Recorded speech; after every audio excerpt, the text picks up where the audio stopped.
I think I just looked at it like this is just something you can do for some extra money. I don't think Garth, when he started that many years ago, thought that he could make a career out of it. Hello, everyone. Thank you so much for tuning in to A Reseller's Journey. Here is your host, eBay Joey.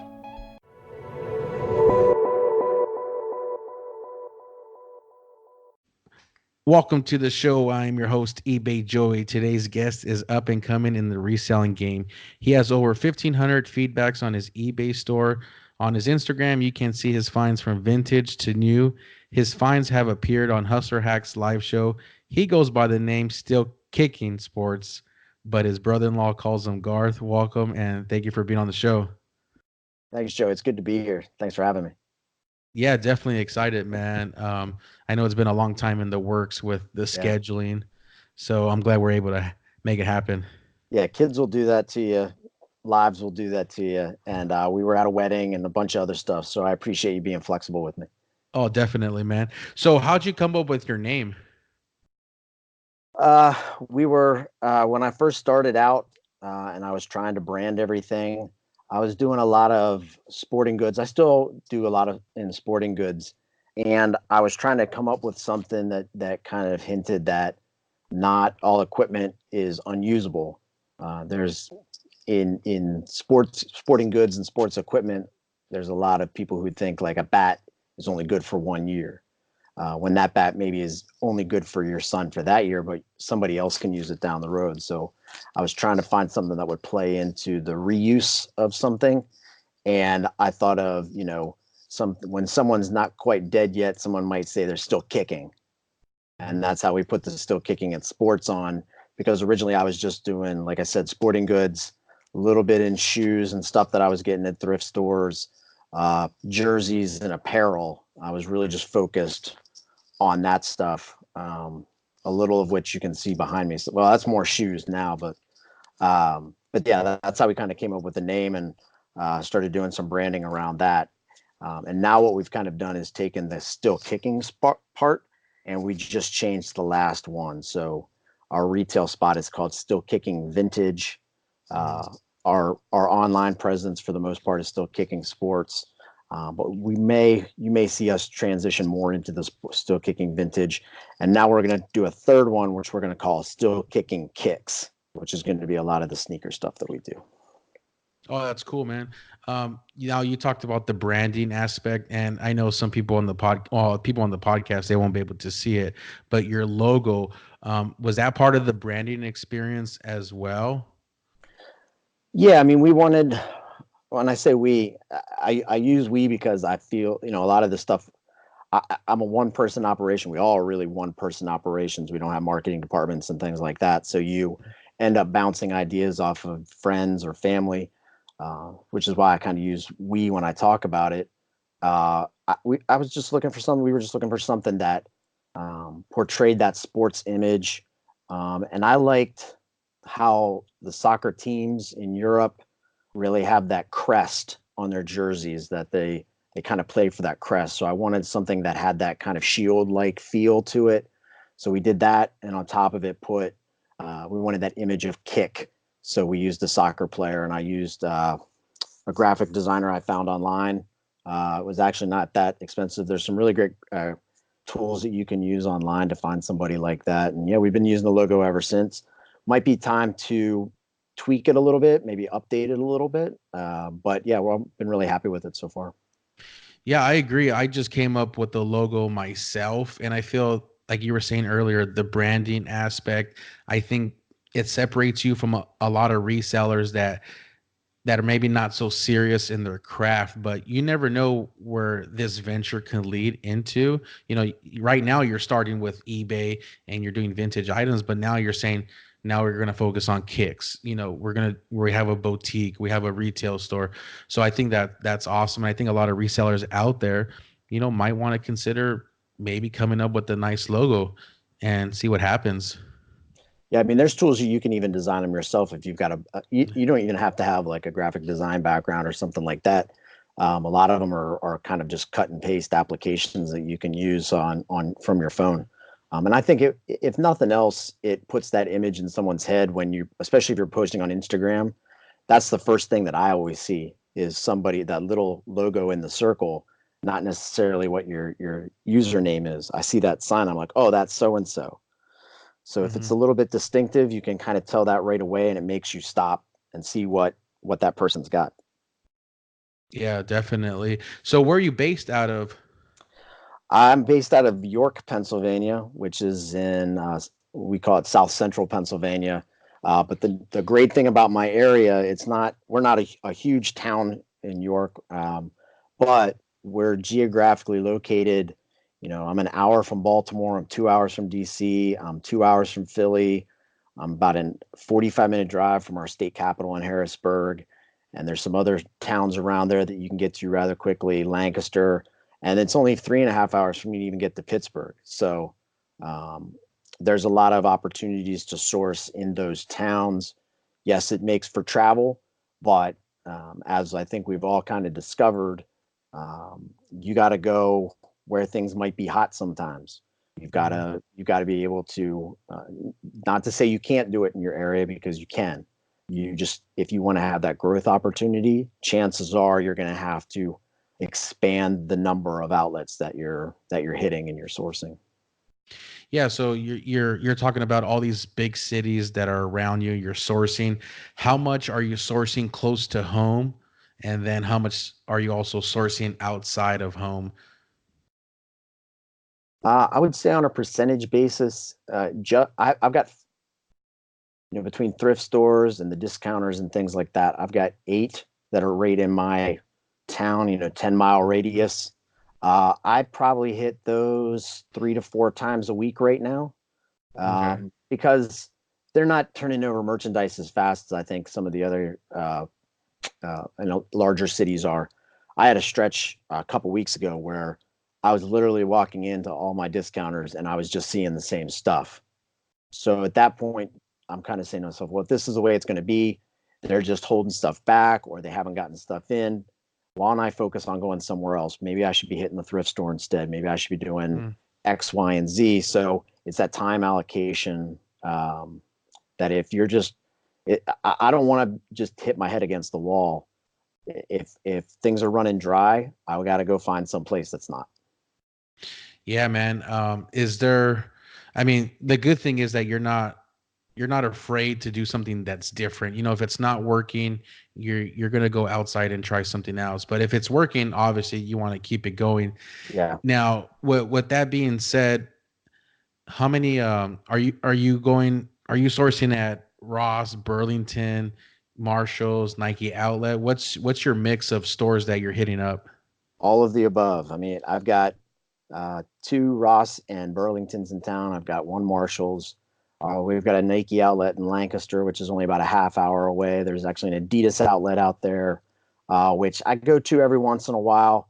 Um, and when we have an Under Armour outlet too, but they never they never have anything really worth sourcing. But I've actually taken to using Google Maps and actually creating sourcing maps.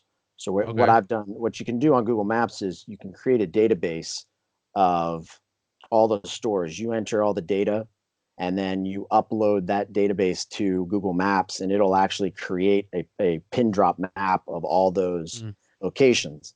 So what that allows me to do, and I actually learned this when I first started out and I was going to a lot of yard sales. I really needed to maximize my time and try to hit as many as I could. And you only really have that first 3 hour window in yard selling to get through. So I was always very deliberate about marking out exactly what route I wanted to take. And I've kind of applied that now to doing the Ross, the Burlington, the Marshalls, Nike Outlet, all those types of things, especially when I go away or if I go to a different city. I've got to know, I've got this many hours to do this before I've got to get back home or I've got to get to this. Mm. So, how can I maximize my time the best way possible? Yeah, I think that's key. For work, my work, I'm a salesman, and my company we use Streets and Maps, which is it's a Microsoft program. It's a database. Like you input the address, you can change the pins, and it can also map out your route for you. So what's Mm-hmm. the most effective? And I think if you're taking reselling serious and you're whether you're doing it full time or part time, there's applications out there that will help you, and you'll take your reselling game to the next level. So are you doing this full time or part time? I'm doing this full time reseller. I've been doing it for a little over 2 years now, and I love it. I love it. We talked before we decided to do the interview about kind of how I got started, and um, I got into all of this completely by accident. Even just the when I was doing it part time for fun money, I was actually just sitting around my house. I actually didn't get to tell you this. I was sitting around my house one day, and I was like, we got a bunch of clutter around here. How can I get rid of it? It's too cold to do a yard sale. So what can I do? I was like, you know what? Maybe I can put some stuff up on eBay. And I remembered I put a autographed football card up, Hmm. and it sold in like 30 minutes, and I was blown away. I'd used eBay before, but I think how fast it sold showed me what the potential could be like if you had good stuff. So Hmm. that then led me to, okay, what else do we have around the house? And then it just kind of snowballed from there. Yeah, very similar story to me. My wife, she was watching a minimalist on Netflix, and we're like, man, there's opportunity to declutter your home and then sell some stuff. And so my first item I sold were some used Convert Chucks that I wore in a wedding and just didn't want to wear them again. And they sold, and it's almost like I caught the fever of just like, wow, Mm-hmm. like. And then now I started reselling on part time and had this podcast. So you never know, what's going to happen. So what'd you do prior to this in your profession that you decided to go full time into reselling? Well, I graduated from college with a degree in sport management, and that kind of led, I think everyone who goes to college to major in that thinks that they're going to be a GM of a baseball team, or they're going to be running a hockey team, whatever it might be. For me, I wanted to be more in recreation, parks, campus recreation, things like that. So my first job was running a YMCA in central Pennsylvania, a very small town in central Pennsylvania. Um, and then from there, I did some stuff in DC, and I coached high school basketball. And my last job before I started this, I was a park and rec director here locally, Hmm. doing a variety of kids programming, adult programming, youth sports leagues, things like that. And but I was doing the reselling on the side too. We were using the extra money for vacations, or we were using it for uh, preschool tuition or whatever it might have been. And I was kind of getting burned out where I was, and I think I was just ready to make the jump into something else. And I'd interviewed for a couple of jobs that I got in contacts from through friends, and I didn't get them. And I just said to her, I was like, you know what, doing this is not really what I want to do anyway. So while I'm going to keep looking, but while I'm doing that, I'm going to see if I can make this bigger. And when I spend, obviously with anything, you spend more time on it. Hopefully you do it the right way, you can make it bigger. And luckily I've been blessed enough to be able to be doing this now for a couple of years. Yeah, how was I know we talked on the phone prior to the interview, and I know that you're married and I don't know how many kids you have, but how was the conversation with, your spouse as far as like, hey baby, I do have this check coming in, and now I just want to be an entrepreneur and just, resell full time. What was that Yeah. like? Well, there was a part of it that was apprehensive because um, you do have the steady paycheck, and at the time I was carrying all of our health benefits, just because of I just had really really good ones where I was, but she could see the stress of the job. The job had gotten a lot bigger. I'd done that for 8 years, and from the time that I started until the time that I left, the responsibilities gotten more and more, and she could see the amount of stress that I was carrying. And I think more than anything, we realized we can make it work. And we have a unique living situation too, where we live with my brother-in-law, my sister-in-law, and my nephew together. My sister-in-law, or my wife and my sister-in-law, are twins. And if Oh wow. anybody has a set of twins in their family or is part of a twin set, they're tight as tight can get. So um, living together is not a big deal. But what it's been able to do for for us is provide, there's usually always someone here for childcare. There's always usually somebody here who can, you know, hey, can you get my daughter off the van while I'm running back from Ross? That type of thing. Um, so it's provided us and myself with a lot of flexibility to do this, and I'm extremely blessed to be in the position I'm in, and as I said before, I would not be able to do any. I'd be working a normal job, just doing some reselling part time if I didn't have the amount of support that I do. Nice. So does your wife help you at all with the business, or is this just something that is you're just on your own? No, for the most part, I take care of it, but she likes to go sourcing. She actually, she actually started her own Instagram account called. She's at Thrift Wife Life. Hmm. So she's kind of embraced it. And when we go out sourcing together, whether it's a thrift store or now on the sneaker side, she especially when we go to for sneakers now, we go to Ross or something. She's trying to find something in the women's section or somewhere in the store and try to bring it over to me. Hope like it's like a treasure hunt for her Hmm. in the sourcing part. I've never gotten her involved in the listing or pictures or things like that. She kind of just leaves that to me. But she's got a really great eye for stuff that I wouldn't normally pick up.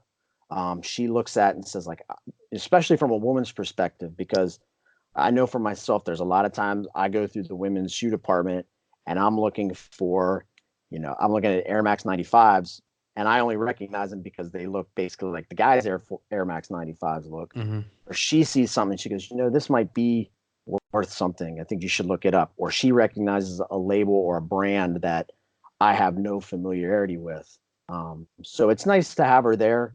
Uh, she's also can be the one who says like, no, if I'm like in between, should I get it? Should I not get it? She's able to kind of look at me and I trust her enough to be able to say like, I think that's a bad buy. I don't think you should get that. Or, I'll leave it up to you, but I think you might be stepping a little too far. So, she's been great that way. She's been amazing, amazingly supportive.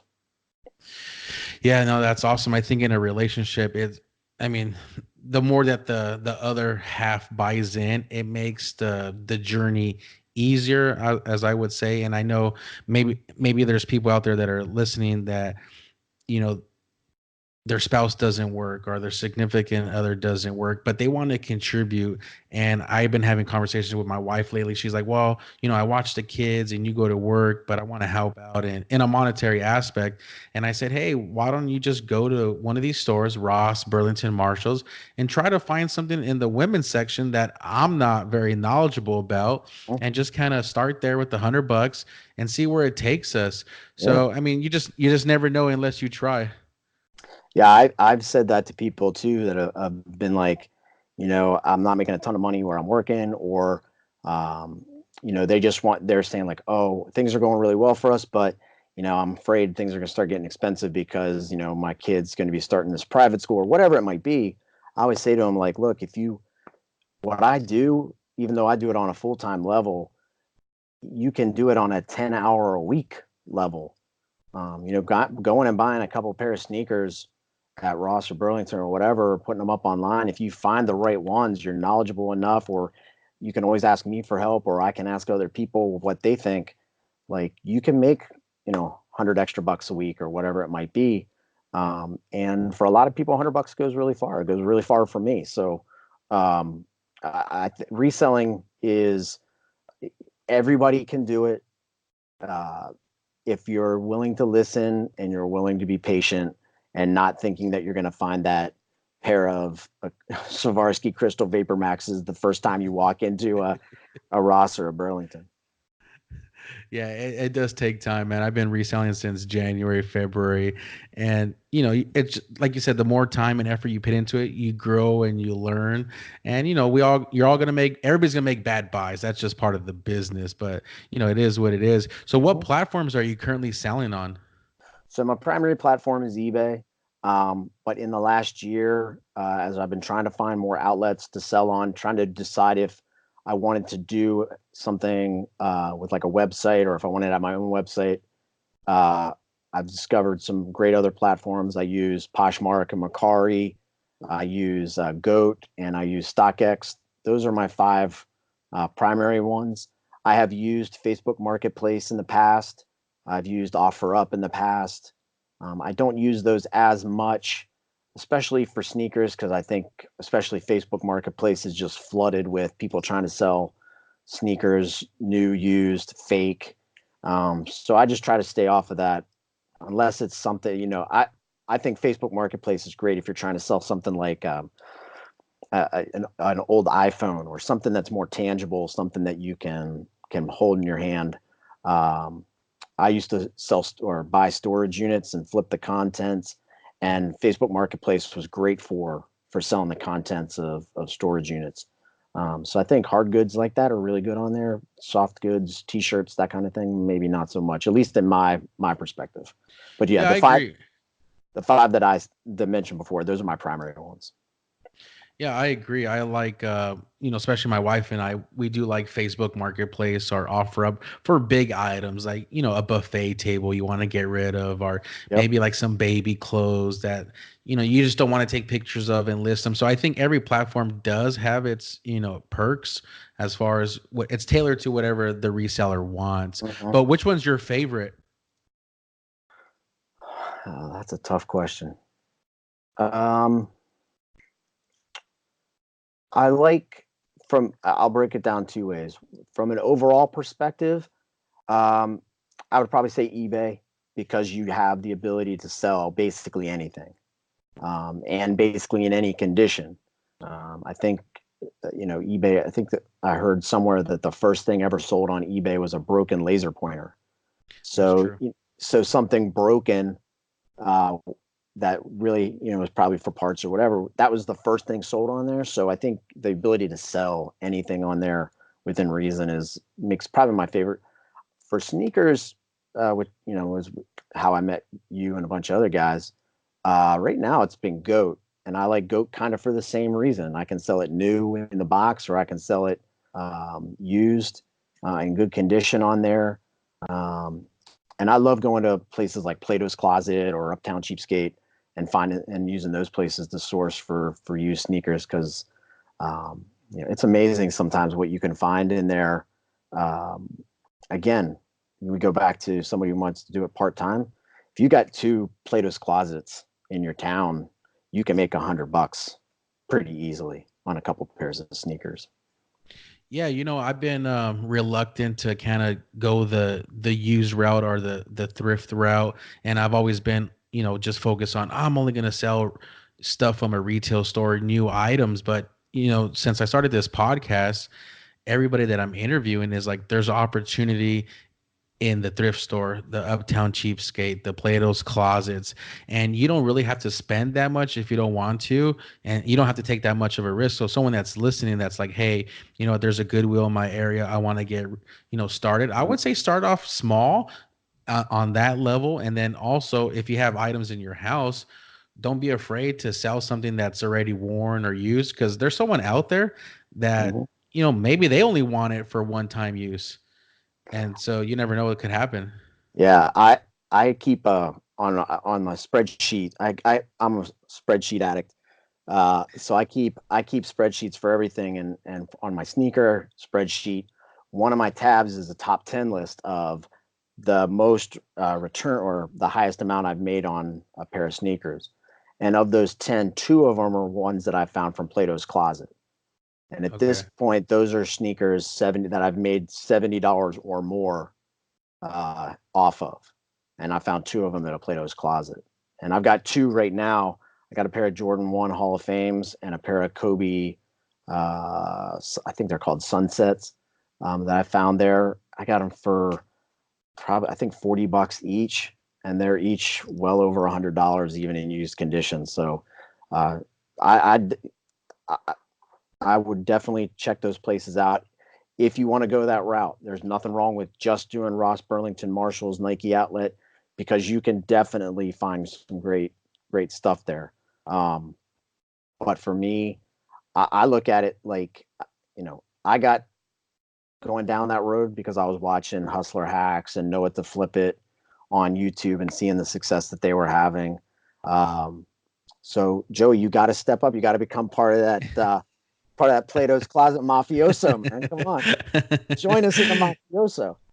Yeah, definitely. It's kind of funny because I just interviewed him, and listening to him talk about there was like 6 stores in his area, and how there's just opportunity to make like $100 on a pair. And for me, I've been so stubborn, for maybe 8 months, and I feel like I'm just kind of pigeonholing. How you say the terminology? Yeah, you got it. You I got just feel like, it. Yeah. yeah, pigeonholing myself, and I'm just like, man, these other guys are doing it. So I think, in reselling, I think we get comfortable. I think we become lethargic at times, and it's good to talk to other resellers like yourself and then say like, hey, there's opportunity out there. So we can't be afraid. So what's your business model look like, as far as, do you go based on, there's a certain percentage you want to make, or if you spend a certain dollar amount, you want to double it? What's your approach? Uh, I know a lot of people say they're looking at 40%, 50%, something like that, doubling up. Um, I try to look at it as based on what I'm investing originally. So if I go into a Plato's Closet, I'm willing to pick up a pair of shoes and they're $20. They need some cleanup. There might be, they're not 10 out of 10. They're maybe 8 out of 10. But if I'm only picking them up for $20 and I flip them over for 50, I'm okay with that because it's only a $20 investment. But when we start getting into some of the shoes that we pick up at Ross or Burlington or something like that, where you're going 60 or $70, for me to invest that amount, I want to at least get, 140 to 190 out. I want to sell them for that. And again, depending on what platform you end up selling them on, it's hard to say. eBay, roughly you take 13% off minus your shipping. So, and that's actually another reason I like GOAT. I've actually found that some of the shoes that I've put up there, they're selling for higher prices, and my costs in what I pay to GOAT and what they charge for shipping are not outrageous. So I know some of, again, that top 10 list I keep. I have a bunch of shoes. Probably 5 of the 10 I sold on GOAT. So, but anyway, so that's part of it. I look at it, what I'm investing versus how much time it's probably going to take me to sell it, and how much I'm going to make on it. I think one of the biggest tips that I've learned as I started doing sneakers and listening to everybody who's out there is from Glenn Hustler Hacks, saying, do your research. It can be time consuming. It will definitely, especially if you get into a situation where you've picked up 8, 9, 10 pairs in a store. Yeah, you're going to have to stand there and you're going to have to research every little aspect of them and look them up by style code. How many have sold? How many haven't sold? What sizes have sold? What sizes aren't selling? You may find 2 pairs that are, the same style, but there's 40 size 10s and there's only 5 size 8s. So maybe you want to put the 10s back and you're only going to pick up the 8s. You got to do the research, because I've had situations where I've told my wife, oh, I'm going to run in here real quick. I'll be right out. She's like, okay. And I don't take my phone with me, and I find something and I'm like, I got to guess. And I don't like having to guess, because with my luck, I'd guess wrong. I'd take it home. I'd finally do the research and I'd be right back at that Ross trying to return them. So, that, to me, that's the biggest part, at least for sneakers, really for anything that you're reselling, is to do your research. It's a huge part of it. Yeah, I think research also comes with discipline. When I first started, I was an animal in the stores, where I'll just like, man, I'm here. I'm gonna walk out with something, and sometimes sometimes you just convince yourself, like, you know what, there's no positives in the research you're doing, but you're like, I'm just gonna make it happen. So it's almost like you're that Tom Cruise in Top Gun, and you're just really fearless. But it's very important. Everybody I interview, everybody I talk to, do the research, stay disciplined. It's going to save you time from doing returns, and you don't want to play this receipt game. So that's very key. You also talked about your Excel sheet. I'm very curious because I have one. I'm an Excel guy, and I got a lot of stuff on there. I don't even know if it's necessary, but it does help me. So kind of walk us through the process where, let's say you go sourcing for the day, you Mhm. find 10 items. How do you manage that with your Excel inventory? So, and this whole process, this let me back up real quick. If if you decide, if someone out there decides to get started in reselling, uh, take it slow. Don't, like you were saying, you're going to be the animal in the store. I was doing that when I first started too. I would go into a thrift store and I'd look at something and I'd go like, oh, that's a Philadelphia Eagles t-shirt. Someone will buy that. When in reality, they could probably go to Burlington and buy basically the same shirt brand new, but I bought it anyway. So I was just buying anything and anything, and I've got the merchandise and the Mm. inventory to show for it. And having that moment of, look, this was not the right way to go, has been a huge learning thing for me, and something that, when we spoke earlier, I wanted to at least say that I said it one time on the show, which was to please start slow. Don't get out over your skis, if for no other reason than to just decide if reselling is something you want to do. The last thing you want to do is go throw $500 at a thrift store and then discover it's not something you want to do. So anyway, so what my thing is, if I go to Ross or Burlington, and let's just say even if I pick up one pair of shoes, first thing I do is I come home, get my spreadsheet out, and I inventory it. So it's type of shoe, size and color, and then I also put what I paid for it when I bought it. Um, what else is on there? Paid for it, what I bought it for. Oh, the style code, and there's another category I can't remember. Oh, if it's new in the box, used, that kind of Mm. thing. From there, I bring it downstairs. I got a table. I'm down in the basement where my office is. And I've got a table. It's kind of like an intake table where everything kind of sits until I start taking pictures. Then when I take it upstairs, I've got a spot where I take my pictures at, take my pictures, and then USPS has shoebox size mailing boxes. That's what Mm-hmm. I'll use. We don't find a lot of shoes that have boxes, so you need a way to store them. I use the shipping boxes not only for shipping them, but also for storing them. So actually, you might be able to even see it over my shoulder how they're stacked up. So I bag each one of them in a plastic Ziploc bag that I get from either eBay or Amazon, something like that. Put them in Okay. the box, and then when it sells, most of the time, all I have to do is pull the box, seal it, tape it, put the shipping label on, and it's gone. And then from there, I pull the item out of inventory, cut and paste it onto my other Excel sheet where it has all my sold items, and then just fill in the details of what it sold for, what were my site costs. If you sell something on eBay, you're going to have site costs, PayPal costs, and then what you ship it for.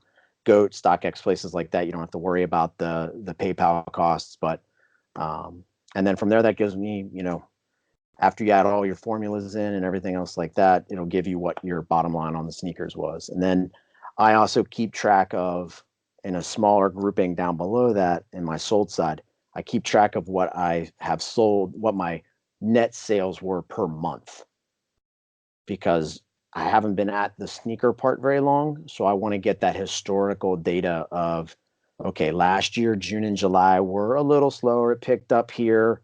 Mm-hmm. We've, a lot of our reselling friends and us, we've been talking about how slow it's been early here in October. These are all things that I want to remember, because next year, maybe going into the beginning of October, I want to slow down on the amount of sourcing I do, or I only want to pick up like the creme de la creme. And then when knowing that it's going to pick up as you get further into Q4. So I, I, I know a lot of us are not into that information. They just want to process it, get the money, and get it out. And I know, from Glenn talking about the way Hustlebee does it and some other people having as much data as possible. That's me. I want to have as much data as possible. It's something that I've learned doing the thrift store stuff or the storage unit stuff, is knowing because you're going to see these items again, or there's a possibility you're going to see these items again. and to Mhm. have that data to go along with it for knowledge is huge, I think. Yeah, definitely. I'm the same way. I got the Excel spreadsheet. I actually pulled it up as you were talking. But for me, I track a couple things, and one thing that I like to track is the days from the date of purchase to the current day. So Hmm. I'm looking at some stuff that I bought at Burlington. I got 4 items, 168 days, 110 days, 64 days, 51 days. So that's an average Yeah. of 98 days. And then also I'm looking at, okay, my pricing. I'm similar to you. I put down the platforms because you want to see where you can sell this shoe at if we're Hmm. talking about a particular shoe. And then I have notes where how many people have the same item listed. And then I kind of Okay. track it and I follow it 2 to 4 weeks. Every 2 to 4 weeks, I'm just kind of seeing like, have any sold? If they sold, what's the price? Is Yeah. there any low ballers? Where I'm at compared to the market. So I think we can get really deep with the analytics and the data. But if you are serious about your side hustle or it's your full-time job, I think the more data, the better. So how do you keep track of your inventory as far as you sold the shoe? How do you know where it's at? Do you use like a number system? No, What, I've what's got what's your process? it just at least just for well, it's actually this way for everything. I try to keep it by category. So, like down here, I just got done taking pictures a couple days ago of like 25 new pairs of sneakers that I got in. So I just switched some things around. But I've got a basketball section, a lifestyle shoe section, cleats, soccer cleats, golf shoes. I try to keep them by whatever the category they may be, and then there's like the kind of the hodgepodge area where it's like that random pair of lacrosse cleats or that random pair. I found field hockey, women's field hockey cleats, which I didn't even know were a specialized shoe item. I didn't know you could buy just field hockey cleats. Uh, but I've got them in their own separate area too. And like I said, when I get the order, when I come downstairs here to process my orders, the fact that I've got it organized that way, I can say, if I saw a pair of Jordans, okay, basketball side, where are they at? Boom, here they are. The only numbering I do is if I find or if I have multiple uh, different sizes in the same style, I'll write the number on the one of the flaps to the mailing box, so Mhm. that if I've got three pairs of the Kobe noise canceling right now, and I've got them Mhm. in I think 9, 9.5, and 10. So let's say the 10 sell. All I've got to go over and find them, and then I can look on the flap and see where I've written size 10, and then I just know to pull those. So, but even the other stuff I do, whether it's the clothing or collectibles or glassware, whatever it may be, down here on my shelving and storage bins, it's all by some type of category. I try to keep it as organized as possible. Thankfully, you can only see from my shoulders up right now. You can't see what's on the floor, but um, but yeah, I think it's really important, or something that I learned really early on was to keep things organized, because if you don't, you're going to get an order, you're going to come down thinking you know where it's at, and you're going to spend 2 hours trying to find it because you really didn't know where it was at, and you're either not going to find it, or like I said, you're going to take those 2 hours wasted because you just didn't have your stuff organized. Yeah, organization is key, and I've made the mistake, man, and I've sold some stuff on StockX that was the wrong size, and I thought it was this size, and now I'm definitely paying the price for it because I got banned from it because I did it multiple times. But Yeah. lesson learned. Now I have a question. Since you were talking about you had those Kobe's and you had the 9, the 9.5, and the 10. Mhm. Now, would you be willing to pick up another set of 9, 9.5, or 10? Or are you one of those guys where it's like, I only have one of each. That's good for now until I sell them. Yeah. Well, if it was something that if I let's say I found those recently, and then I'd Hmm. come across um, maybe something in a really good size, like maybe if I found a 10.5, I might grab that. But if I found another 10 or 9.5, something like that, I, especially at the price, I probably would have left it.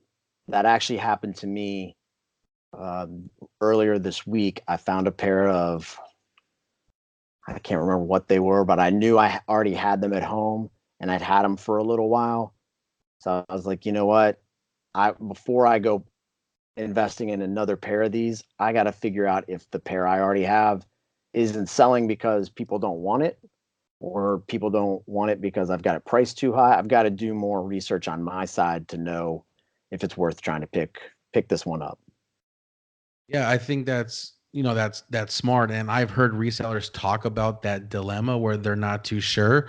So I came across Google Drive, and they're not a sponsor of the show by no means, but Mhm, it's a great app where I upload all my Excel documents to Google Drive. So when I'm on the mobile phone, it's like I can access my spreadsheet that's at my house. And so, mhm, same thing like you. Do I have a nine? Do I have a 9.5? Is it a 10? What is it? What's the style code?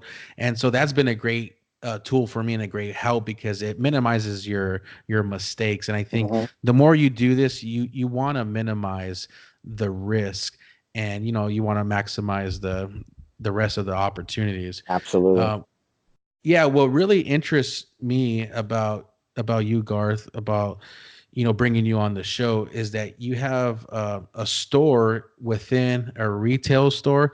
Can you talk about that business venture that you got, or is it a Yeah, boutique? Let's talk about that. sure. Well, we have a couple. We have here in New York. We have what I would refer to as a vintage mall. At the time, it was called Redo. It's since changed names. It's now called Artemis. And what they do is you can buy vendor locations almost like at a flea market or something like that. You pay a monthly rent on it, and then as long as you kind of sell that vintage item, you can sell basically whatever you'd like. There's amongst the other vendors, there's a variety of items from housewares to women's clothes, men's clothes. Um, there was even people who do handmade candles, greeting cards, all kinds of stuff, all basically locally sourced, locally made. I thought about doing it a few years ago, and I didn't feel like I was financially in a spot where I could do it. And then about a year ago, they approached me because they were looking for vendors who could do guys stuff, and they'd seen some of the stuff I'd posted online. And I felt like at the time it was at least the right thing to try. Um, so I've been in there since January. I'm really enjoying it. It's definitely given me a greater appreciation for those who have really taken the leap and done a full on retail spot. Some of the people that I follow on Instagram, like Mass Vintage, um, who've opened up their own retail spots. Um, I have a greater appreciation um, for those folks who not only have to worry about going out and sourcing and everything else, but having a store open and at least some type of employee base and keeping your inventory well stocked and rotated in and out. And it's given me a luck. I'm very fortunate that my wife works in retail. Mhm. So she will come with me every once in a while to help me kind of freshen the booth up a little bit, change things around, give it a different look. Mhm. We just did that a couple weeks ago. And I've kind of made like a 1 year commitment in my head to this because I wanted to see what it would look like over a full year. And we're coming into Q4, we're coming into the holidays, people will be out shopping. Vintage, I don't I as hot as vintage stuff is, I don't think we've reached the peak of it yet, Mhm. because there's still people out there sourcing like crazy.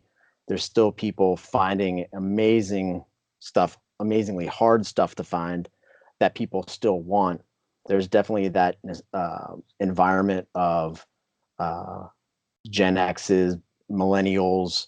I don't even know what they call the current generation of people who want that old item, whether it's because it was something from their childhood or they're just into fashion and they're looking to for something to tweak out their outfit. I sell a lot of sports stuff, so I know I'm selling it to sports fans because they want to wear something that nobody else is going to have at their tailgate or whatever it might be. So I'm still out there. I still hit thrift stores every once in a while, and when I do, I always go through the t-shirts. I always go through sweatshirts, um, trying to find those holy grail type pieces. Every once in a while, some of it may land in my closet, but Hmm. for the most part, it's going out into our retail booth or it's going online trying to sell. So it's been interesting, and we'll see. And as when we spoke on the phone too, one of the nice parts about this place is you can kind of tweak the size of your booth and how much you pay. So right now I have a 10 by 10. Um, and as I've been tracking everything that I've been selling, when I get to November or December, when we get ready to get past Christmas, I'm going to take that hard look and say, can I still sell the same stuff in a smaller space and pay less?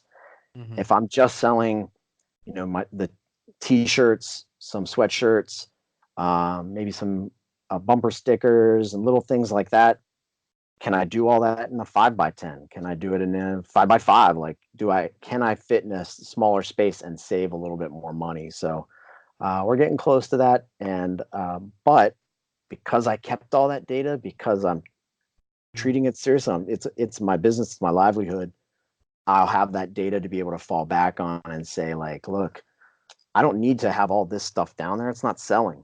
So why don't we just, downsize and get to what we really do best? So Yeah, what's the percentage of sales that comes from that boutique that contributes to your reselling with, the shoes and the Burlingtons and the thrift store?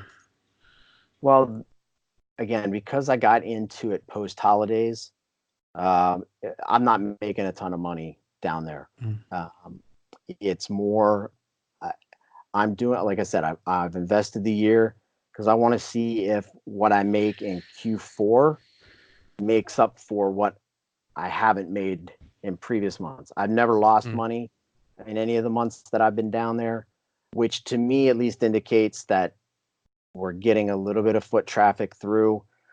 And as we get closer to the holidays, we should get more and more down there. And there's been some shops that have opened up around it now. So I think as we get closer to the holidays, that's going to drive some people to come down and check it out. We just went through the name change and new ownership. So I think that's going to add a little bit more spice to it, if you will, or whatever you want to call it, for people to check it out. So we'll see. I mean, I'm not yeah. married to it by any stretch. The reselling, the online stuff is definitely number one for me.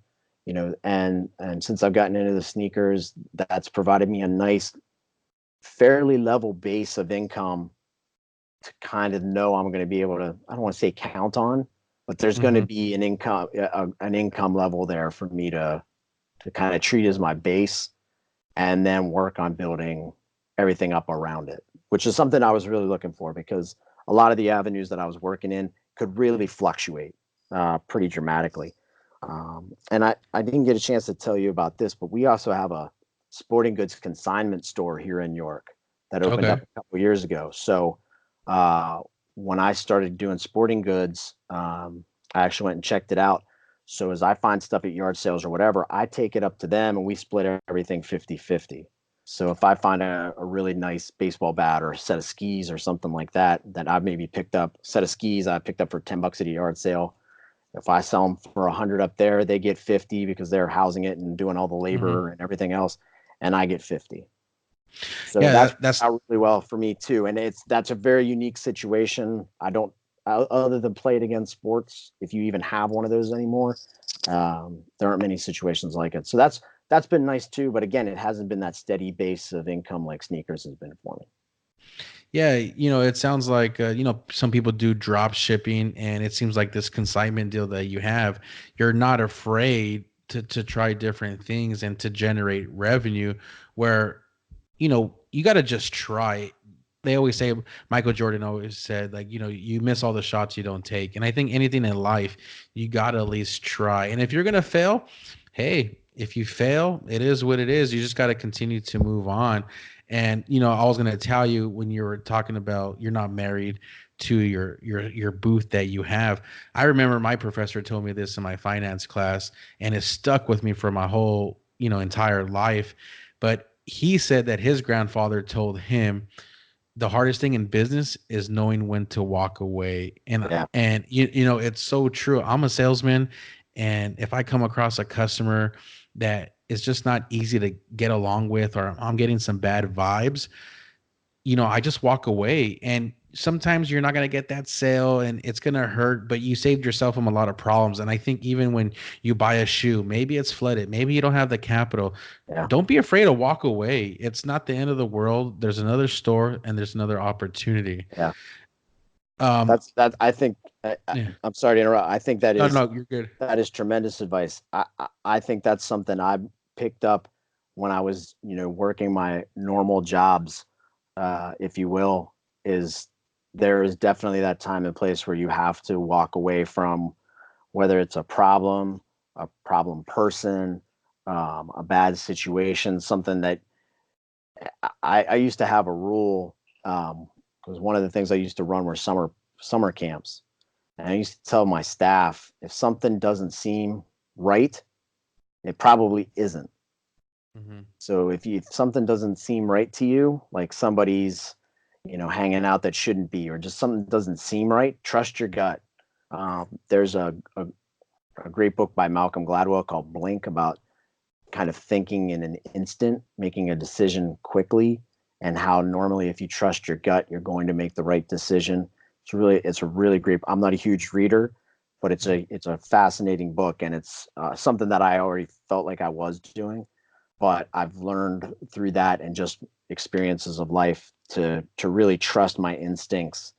Am I always right? Absolutely, absolutely not. I've got enough stuff down here that doesn't sell very quickly to prove it, but um, I feel like trusting my gut and knowing when to walk away from something has served me rather well.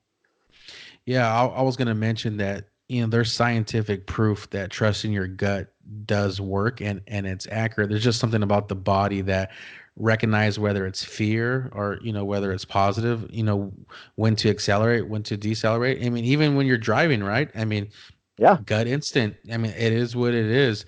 Um, what kind of advice would you give somebody that's, you know, whether they're married, they have a spouse, maybe they're living with somebody, there's two incomes, one income is guaranteed, but the other person is just not happy, wants to be an entrepreneur, wants to venture out, what would you tell them as far as advice? Oh, that's a loaded question. I think the first thing you've got to have, if you're even going to think about doing it, especially making the jump from part time to full time, is if you're married, uh, or you've got a live-in spouse, or whatever the case may be, you better have someone who's really, really supportive of what you're trying to do.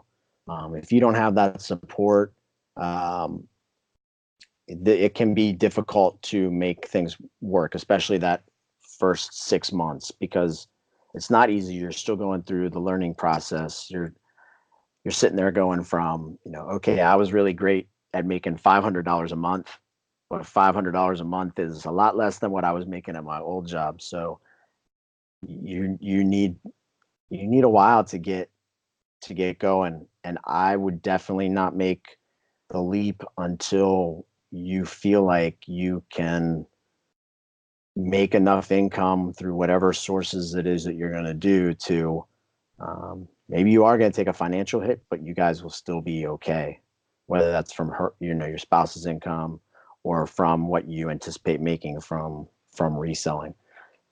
First and foremost, you've got to have that support at home.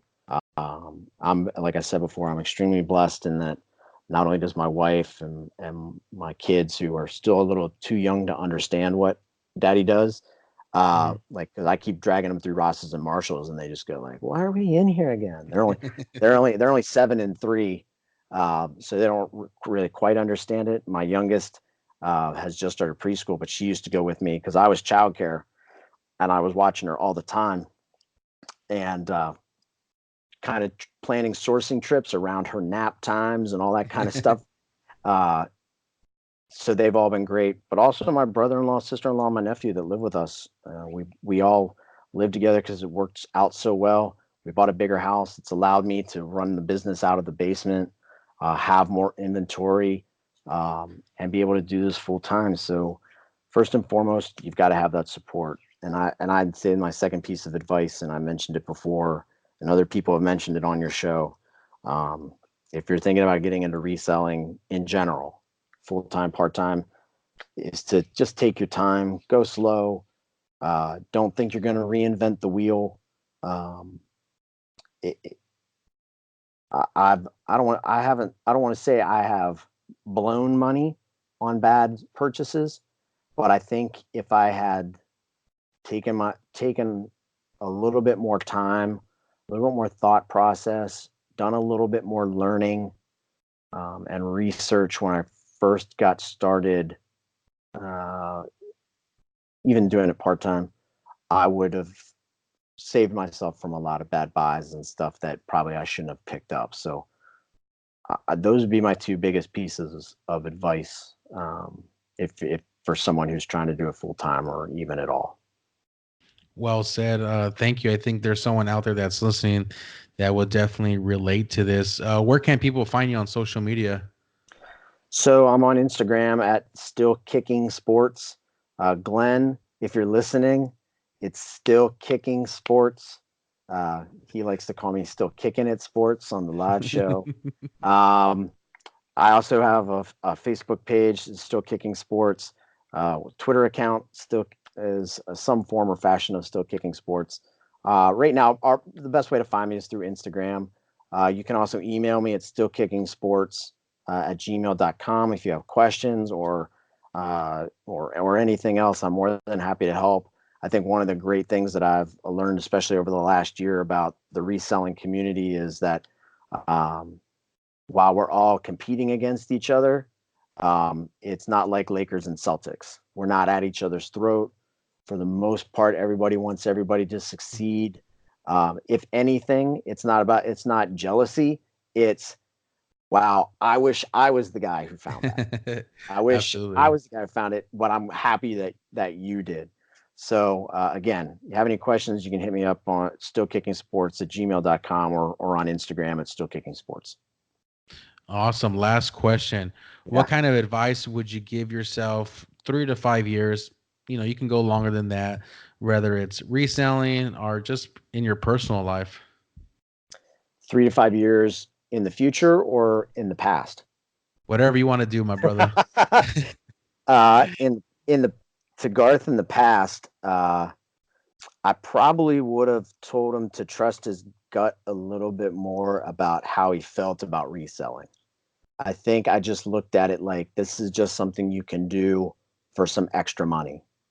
I don't think Garth, when he started that many years ago, thought that he could make a career out of it. I think he maybe wanted to, but he just didn't trust it enough. So I probably would have told him to trust his gut there. Uh, to the guy in the future, I would just tell him to remember that to take it slow. Don't get out over your skis. Yeah, you've had a little bit. You're getting some success in 2007 or 2019, Mhm. and yes, you want to have more success in 2025. But uh, just take the small steps to get there, and you will probably find that you get there a little bit faster than you if you tried to take steps that were way too big. Awesome. Still kicking sports. Thank you for being on the show today. Thanks, Joe. Appreciate it. Yeah, anytime. Thank you to the audience for tuning in. You can find today's guest on Instagram at Still Kicking Sports, and you can find me on Instagram at eBay Joey. If you like what you're hearing, don't forget to subscribe and follow on Apple Podcasts, Google Podcasts, Spotify, and YouTube. Remember, never forget why you started.